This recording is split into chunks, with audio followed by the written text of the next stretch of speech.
All right. First of all, congratulations, Dr. Fatima, Thank you.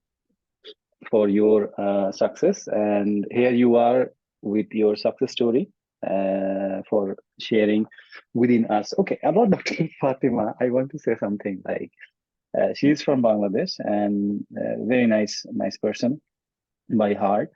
And she joined our IMG course by a mistake. Okay, so that's the first thing that I know. Like she didn't say at the first place, but eventually when she get to know about me and our team and all that stuff, she said, Bhaiya, I joined your course by accident, but after I joined, like I am thinking like this is the best decision I have ever made. So yeah, that's it. Now you are here, Dr. Fatima. It was your first attempt and you passed your exam. So now your time is here. Take your time, describe whatever you want to say, go for it. You are a popular face, not the popular face, but your name knows, like, there are lots of people also reads maybe your notes for part A as well. So the famous Nisha's notes, right? All right. Okay. Dr. Fatima, you can share yourself. Okay. Hello everyone. Though I'm being very shy and very overwhelmed, but still I can say, like, start by saying that if I can do it, you guys can do it definitely. Because I have been the noob of my course. Because the course mate I had were the very big and famous Sami sir, then Sandeep sir, lots of people who had exam just 2 to 3 months or maybe 1 month after the course. And I was the only person who didn't book the exam when I was entering the course. Actually, I wanted to go through the notes first, like all other nerds, and then go for the course. But somehow the course link came up and I accidentally got into the course. But right now, if I think that just after, 3 to 4 days after the party result, I got into the course, and that actually was the start of the thing I am today, I think. Because at that time, actually, nobody explained to me what kind of exam it was, what stations are gonna be there, what kind of rules, norms, and tactics you have to follow. So through this course, I actually learned that very fast. I really need to give a commendment for that to Dr. Atik and his team, because also my course mates were very helpful, and I was a very shy. If you remember, sir, I did not participate in many mocks. Yeah, I was actually being very shy in speaking in audience, but right. I used to listen to all those mocks. I used to listen, go through all the videos like twice, 3 times, sometimes 4 times. Even if Mm. you remember, maybe 2 months ago, 3 months ago, I actually messaged him that where are the previous videos? I want to Yeah, go through them again, because yes, that is the easy way to revise your things when you think that the book is not enough for you, maybe sometime, because sometimes you don't feel like reading the book. So for the first 2 months, I actually made all the I took his notes. I went through all the videos 2 to 3 times and made my own notes within Dr. Atik's notes actually.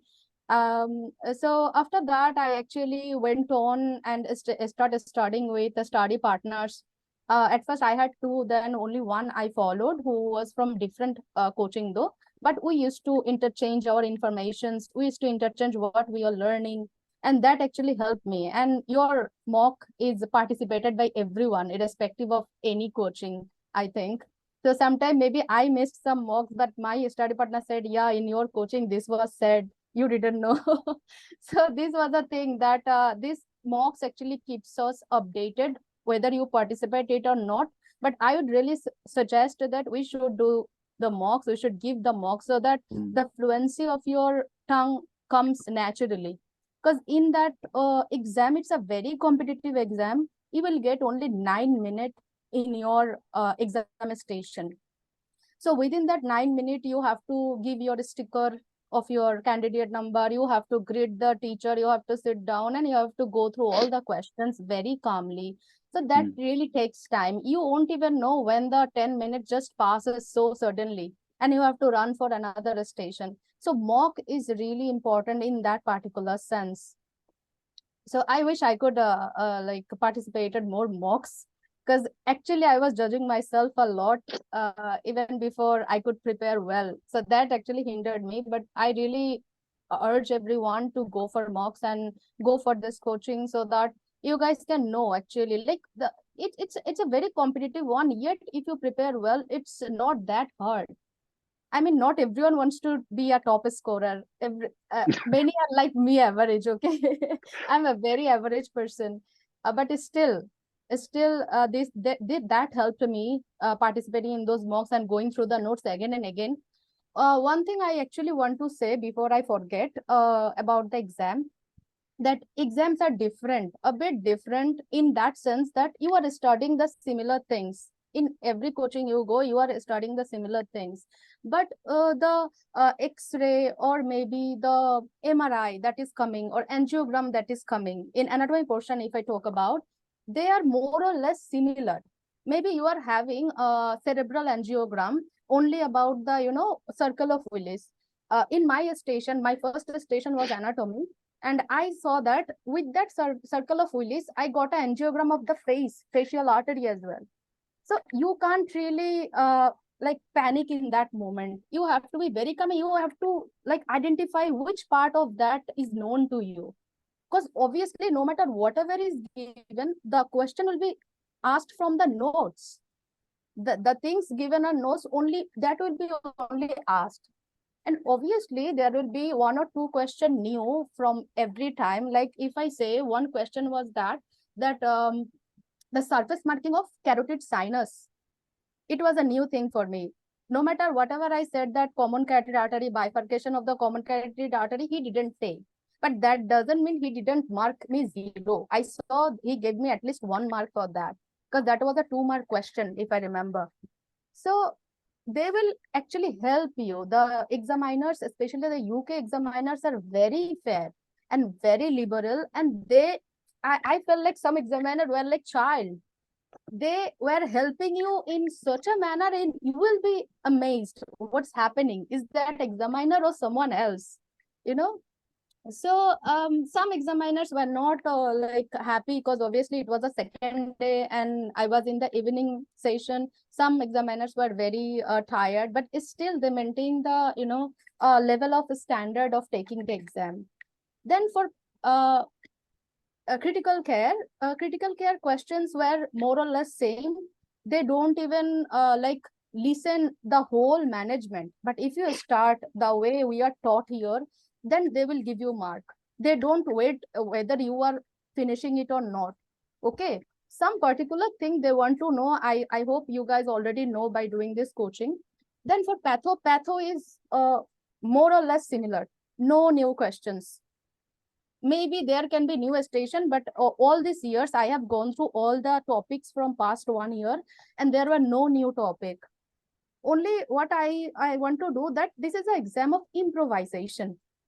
What I say to most people, that this is an exam of improvisation, because one of my pathology station was that I had to grade a suprarenal gland tumor, but we didn't study that, right? So it's a new thing for me. But I don't know why, what happened, that I thought we started thyroid tumor, right? Thyroid Yeah. tumor classification, TNM staging. Right. Trust me, TNM staging is similar for all kind of tumor. Yes. If you can identify the staging via TMN, whether it's thyroid, whether it's suprarenal gland, whether whatever it is, they will give you mark. And I got mark in that. But I did not That's study suprarenal impressive. gland tumor. Yeah. Okay. So it's an exam of improvisation about what you Correct. know, what is the residual knowledge you have. Okay. So that was from knowledge. In a skills part, you will be surprised to know that I had hand examination. I did everything well. The professionalism was good. Empathy was good. But the patient was a patient of Dupuytren's contracture. Hmm. The twist is it was a post-surgical state of Dupuytren's contracture. So I did not find any finding in that patient. So it was a normal patient, if you see. Okay, but it was a post-surgical state. So after doing everything, I was a bit confused what to say. So I said what was there. You just say what you were seeing in your eyes, that it's a case of Right. Dupuytren's contracture, but it's a post-surgical state. So then from then on, he went on asking the similar question, like what are the risk factors, what are the other DDs. That's it. Even you won't believe that yeah, we are thinking, no, that we have to know all the 8 thing, all the 5 things. Trust me, if you say 3 4 things, they're gonna let you pass. Yeah. Even some examiner were actually pushing me out of the examination station because my time was running out. you know because I think in Cairo I heard that they give you 1 minute to arrive in the station, but in Dubai we did not get that 1 minute. We had Okay. to run maybe 4 or 5 stations were there, which was 20 15 seconds far from each other. So we had to run to that and read the whole stem. But the Mm. good thing is, in that stem, they actually highlight the thing you need to do inside. Like if it's a nevus excision, they will highlight the word nevus. If it's a all 3 cranial nerves with MMSE, they will highlight that word. So you don't really need to scan through the all things. You have to identify what you need to do. Even if you are 15, 20 second, 30 second late to the station, no worry. Mm. Keep your calm and go through what is the highlighted portion. Okay. So that I can say. Then another station was my that Niva section station. As you guided us, sir, that the patient will ask you a question, you have to answer. Then the examiner will ask you a question. In my station, actually, the examiner didn't ask me any question. The patient asked me question, I answered it. Even I told the patient that, do you have anything else to ask? And the examiner was impressed on that. So examiner, when there was, the bell was ringing, examiner actually pushing me out, go, go, go. I didn't even like dispose my sharp thing in sharp bin. But when I was going out, I thought, no, I have to. So I told him, he said, consider it done. I said, sir, won't you ask me any question? He was like, no, go, go, go. So that was an interesting thing, that we may think that, okay, this is the whole station we are reading in the note, but the whole station is not going to come. Any part of it will come. Like I can tell you one more thing, that in our warfarin station came in communication patient station. Okay, so we have studied so many questions in that the patient will ask this or that. But trust me, our station finished with only the first question, that the patient was a stubborn patient. And the patient only asked me once that, I am very much used to this warfarin, I don't want to change. Can you give me a alternative, please? He just asked the same question throughout the 9 minutes, and trust me, I could not finish that station as well. But Mm. actually, that is your exam, to see how you respond to a stubborn patient, how you are empathetic to his needs and to his queries. That Mm. actually they examined in that. Also, I had actually a problem in that communication consultant station. What happened that in some center, they give the instruction in the file section, the prep station. But in our center, Dubai, they did not give the instruction in the prep bay. So what we had to do, we had to go to other room to talk in phone with the consultant. Mm. So the instruction was there, but as before me, so many examinee were there, and they had, like, the white pages are all over the table. So the instruction got hidden under something. And when the consultant asked me, I know the station, but still I have to say the truth. No, that the consultant asked me, why did you call me after summarizing the case? I said, sir, I wanted to just update you. And he said, no, read your instruction first. I said, sir, I'm sorry, there's no instruction. He said, okay, I'm on the phone. You find the instruction and then talk to me. Don't worry. In communication station, you will be given so much time. Your station will be finished within 6 to 7 minutes. So don't Exactly. panic in that time, even if you don't find the instruction. I searched a lot, but there was a like thin pack of papers, and the instruction actually was not there. So I said, sir, I'm really sorry, but I did not find the instruction. But he started. Then the examiner thought, okay, she's telling the truth. He started asking me other question. He just asked me, I think, 4 to 5 questions, and that's it.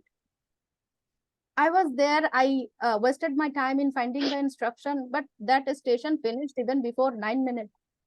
So what I actually understood from all of these things that we are going to study a lot.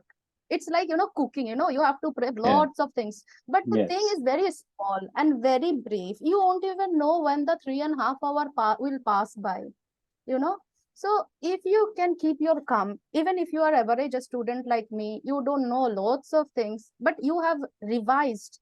I remember I have revised 3 to 4 times everything. Alhamdulillah, I'm really grateful to Allah that I have revised 4 times. And that actually helped me because the questions are similar, more or less similar, whether it's asked in active voice or in passive voice. You are going to hear the same question. But if you can improvise the things, the situation you have been put in, then you can pass. Like in knee pain history, there was the patient.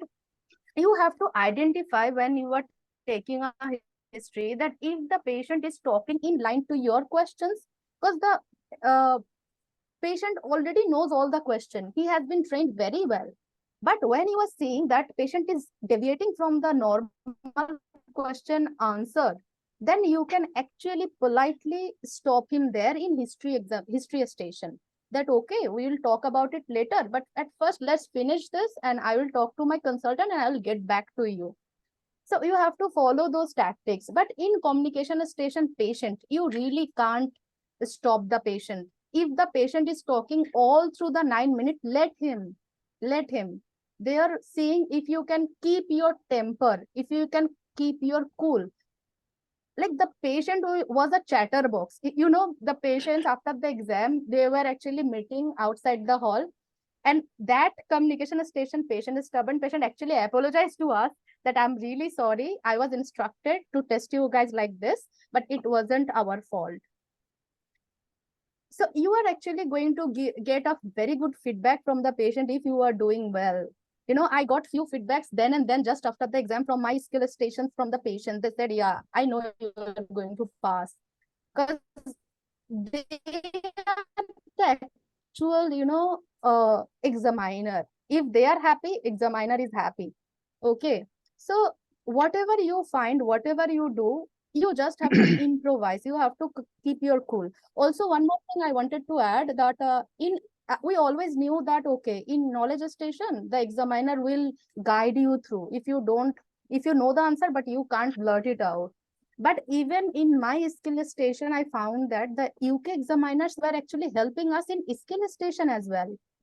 You know, when I did all cranial nerve examination and MMSE, I actually forgot trigeminal nerve examination, and that's a huge mistake. Yeah. So just finishing that, he said, "Do you want to do anything else?" I certainly remember, okay, sir, I forgot that. Can I do it? He actually let me. Even if you forget a step in examination, if you can recollect it just after finishing, even if you have given thank you to the patient, no problem. You can admit, okay, sir, I have forgot it. Can I do it again? He will actually let you the opportunity to do that. Okay. Then another thing I wanted to add, I'm sorry. Actually, these are all from my experience, but I think this will be helpful for other examiners as well. Which station? But I actually said something wrong. So after like giving answer for another 3 4 question, I thought okay, that was wrong, because he was actually guiding me to understand that. So I understood it and I waited for all the 20 question to pass. Then I told him, sir, can I get back to the question that I said wrong? I didn't say that I missed. I said that I said wrong. He said, okay, do you want to change your answer? I'm like, yes, sir. So he actually let me change my Yeah. wrong answer. Can you believe Yes. it? I never knew Yes. that. I really never knew that. So that was a huge and different kind of experience for me. And I till now, like up to 3 p.m. here, I didn't know that I would pass because I did some silly mistakes as well. No. Oh, okay. Last thing I wanted to add that we had a history taking examination about upper abdominal pain. Okay. So I think 4 or 5 consultant level examinees were there with us as well. And everyone said that it was a case of ascending cholangitis. But we haven't kind of, we are not familiar with that as a newbie, no? So, but all of us juniors were suspecting it as acute cholecystitis. So, if you are asking the question and the patient is giving you the positive answer, even if you think that your diagnosis is not in alignment with other examinees, it's all right. If you can prove your history that it's this history, no matter what, you will pass. So Yes. these were the things from the exam. And from the coaching, I wanted to actually say that I did not I followed it from the very first. I followed it silently after my course, because I was actually moving from Bangladesh to another country for job, and so many things were going on. And the socioeconomic background I am from, it's very hard for me to even give the exam. So just by reaching there and giving the exam was a milestone for me. I hope Atik sir know that. And but passing it is another milestone for me right now, because it's really hard. It's really hard. But I would say it's a combination of your patience, perseverance, knowledge, your skills, practice, and most importantly, your luck. Irrespective of your socioeconomic background, your your training, your position in life, your struggle, it's really a combination of all of the things you do for which you are going to pass, no matter wherever you come from, whatever you are doing, whatever you are facing. I think people really need to know that. And I really thank IMG MRCS for helping me throughout the process. I'm sorry I could not follow up at the end, because I was actually working on my weakness by myself, and I'm a very introvert person in that sense. So, but I found you there always, Atik Bhai, whenever there was a problem, whenever so many things were happening. Sometimes things doesn't go our way, but it was really a eye opening for me, because I remember some people were telling me, how do you know about so many things just after passing part A? I said, I just followed this coaching, I went through their orientation, and I found all these things. But you should follow whatever coaching you are doing. You should follow the notes you are studying. No need to study so much.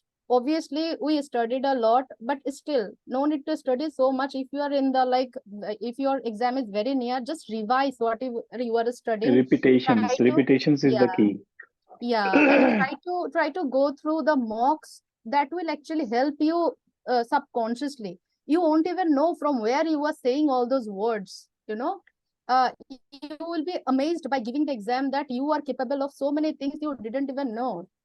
So I would really say follow your coaching, follow your notes, and these people, these amazing people like Atik Bhai, Isra, and Tanvir Bhai are all there to help you whenever you are needing them. I was actually very, very disheartened when I couldn't do the hands-on in Bangladesh, because before, just 1 month before that, I moved out. But I did hands-on from another coaching, and whatever it is, they were actually telling me, how do you know so many things? I'm like, this should have been known by you by now, because you are giving exam 2 days later, no? So that coaching maestro actually was praising me that you know so many things. From where did you learn all of this? I didn't say a thing, because I thought everyone should be at that level by then, no? Because they are giving the exam 2 days later. So that when I understood, okay, that was something that I have done right, no matter accidentally or whatever way I got in, but that was something. I really like to thank all of you for everything that you have done for me, for everything, indirect, direct help, everything. Thank you so much. Thank you, Dr. Fatima, for sharing such a nice experience with us. I think whoever is hearing right now and watching you, and also who will be watching you, they will have been motivated, of course, by hearing all of these things, and also they will have some experience before their exam as well. Okay. So thank you so much. And anyone, if you want to ask any question to Dr. Fatima, I hope Dr. Fatima will love to give you the answer. But I know all of the, all of people are very shy. They're not going to ask you anything. All right. Okay, Dr. Fatima, keep Okay. in touch. Thank Okay, we you. will talk again. Inshallah. Thank you. All right. Thank you so much.